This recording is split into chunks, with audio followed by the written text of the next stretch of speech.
कानी बहू। किशोरी लाल जी के बेटे राघव की शादी की बात जगह जगह चल रही थी, लेकिन किशोरी लाल जी को कोई लड़की पसंद ही नहीं आती थी। और उसकी एक ही वजह थी, किशोरी लाल जी का लालची होना।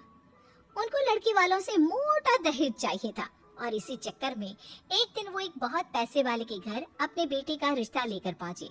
उस आदमी का नाम था ओम प्रकाश।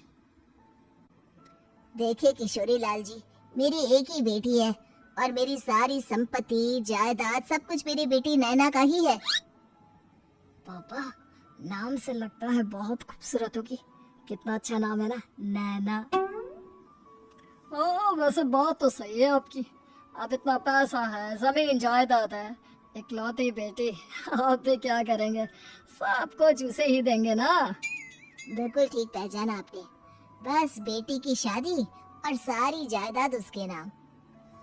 पापा, बिना देखे हाँ कर दीजिए ना, इतना अच्छा रिश्ता फिर कहाँ मिलेगा? माला माल हो जाएंगे हम। मैं अपनी बेटी को बुलाता हूँ।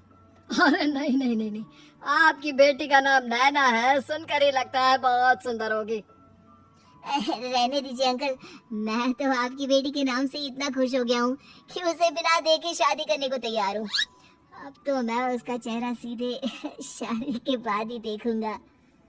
और इस तरह राघव नैना का चेहरा नहीं देखता और उससे शादी कर लेता है। शादी के बाद अपनी सुहाग रात पर जब राघव नैना का घूंघट उठाकर देखता है तो नैना की आंखें बंद थी। कितनी खूबसूरत हो तुम नैना, जरा अपनी आंखें खोलकर मेरी तरफ देखो तो सही। नहीं, मुझे शर्म आती है। अरे मैंने तुम्हें शादी से पहले भी नहीं देखा, और अब अगर तुम आंखें खोलकर मुझे देखोगी भी नहीं तो मुझे अच्छा कैसे लगेगा? इससे पहले कि नैना अपनी आंखें खोलकर राघव की तरफ देखती, अचानक से लाइट चली गई और राघव नैना को पूरी तरह से देख भी नहीं पाया। अगली सुबह नैना राघव के लिए नाश्ता बनाकर लेकर आई। अरे ये क्या, आधा पराठा सेका हुआ है और आधा बिल्कुल कच्चा। ये तुमने क्या किया नैना? बहू, तुमने क्या आधा पराठा तवे से नीचे लटका कर रखा था, जो आधा सेका है और आधा कच्चा? मुझे जितना दिखेगा उतना ही तो सीखूंगी ना पापा जी। जहाँ जहाँ मुझे नजर आ रहा था वहाँ मैंने सीख लिया, जहाँ जहाँ नहीं दिखा वहाँ कच्चा रह गया होगा। इसका क्या मतलब है? ये कैसा मजाक कर रही है तुम? अरे बहू, तुमने इतना लंबा घूंघट क्यों लगाया हुआ है? देखो, हमारे घर में बहुओं को बेटी की तरह रखा जाता है, और फिर तुम तो इतना सारा माल लेकर आई हो। देखो, ये घूंघट डाल कर रखने की कोई जरूरत नहीं है। हाँ नैना, पापा जी ठीक कह रहा है, तुम तो आराम से रहो, अपना ही घर समझो। नैना अचानक से अपना घूंघट उठा लेती है। अरे ये क्या पापा, नैना की तो एक आंख फूटी हुई है। नाम से नैना, लेकिन ये तो कानी बहू निकली। मेरे साथ धोखा हुआ है, धोखा। बिना दिखाए अपनी कानी लड़की मेरे संग ब्याह दी। मुझे कानी फिर भी नहीं चाहिए। मुझे अभी ओम प्रकाश जी से बात करनी पड़ेगी। आखिर उन्होंने मेरे साथ ऐसा किया क्यों? अरे, आप लोगों ने ही तो पापा से कहा था कि आप लोग शादी से पहले मुझे देखना नहीं चाहते। अब मेरे पापा पर क्यों इल्जाम लगा रहे हैं? अरे लेकिन उन्हें बताना तो चाहिए था ना कि तुम कहानी हो, एक आंख से तुम्हें दिखाई नहीं देता। किशोरी लाल और राघव नाराज होकर ओम प्रकाश को अपने घर बुलाते हैं।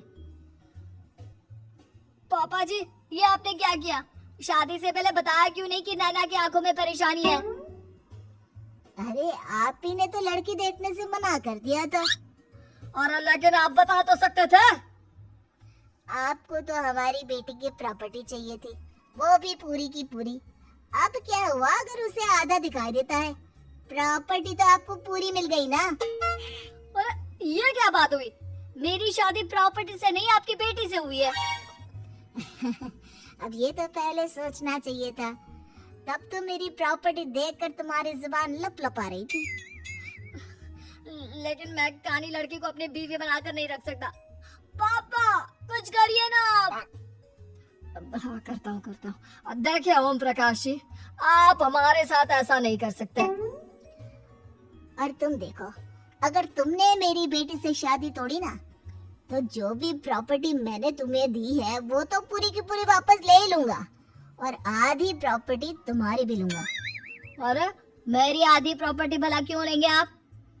इसलिए क्योंकि मेरी बेटी को आधा नजर आता है और उसकी नजर अभी तक तुम्हारी आधी जायदाद पर ही पड़ी है। अब तुम उसे घर से निकालोगे तो कुछ तो लेकर जाएगी ना। और अगर हम आपकी बेटी को अपने घर की बहू बनाकर रखे तो? तो तुम्हारी पूरी प्रॉपर्टी तुम्हारी ही रहेगी, और जो मैंने तुम्हें दिया है ना, उसमें से बस मैं आधा लेकर जाऊंगा। अरे लेकिन अब आप अपनी दी हुई प्रॉपर्टी में से आधी वापस क्यों लेकर जाएंगे? अगर मैं आपकी बेटी को अपनी पत्नी बनाकर रखने को तैयार हूँ तो? इसलिए ताकि भविष्य में अगर तुम मेरी बेटी को धोखा दो तो उसके पास कुछ तो रहे जो पति का हो।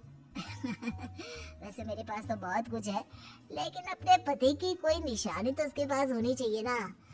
अब अगर तुमने मेरी बेटी को कहानी कहा तो तुम्हें प्रॉपर्टी भी कहानी ही मिलेगी, पूरी नहीं। जमाए राजा। किशोरी लाल और राघव समझ चुके थे कि वो बुरी तरह फंस चुके हैं और अब उनके पास वहाँ से निकलने का कोई चारा नहीं है। अब समझ में आया ना, लालच बुरी बला होती है। एक तो तुम्हें प्रॉपर्टी मिली, ऊपर से बीवी मिली, उसमें तुम्हें नखरे भी दिखाने हैं। आए बड़े, चुपचाप बैठो तुम। कुछ दिनों के बाद नैना राघव की कार लेकर बाजार घूमने निकलती है और जब कार लेकर वापस आती है, ये क्या? एक तरफ से मेरी गाड़ी पूरी खराब हो चुकी है। लगता है तुमने मेरी गाड़ी को किसी दूसरी गाड़ी के साथ एक्सीडेंट किया है।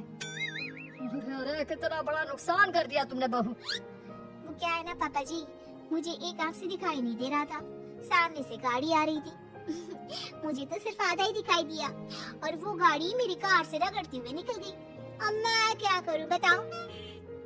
अब इसे ठीक कराने के पैसे कौन देगा? तुम्हारे पापा। तुमने मुझसे इस तरह से बात की? आगे रुको। नैना राघव की शिकायत ओम प्रकाश को कर देती है। देखो राघव, अब जो मेरी आधी प्रॉपर्टी तुम्हारे पास थी ना, उसमें से आधी और मैं लेकर जाऊंगा, क्योंकि तुमने मेरी बेटी को डांटा। अरे नहीं पापा जी, गलती हो गई, माफ कर दो। गलती की तो कोई गुंजाइश ही नहीं।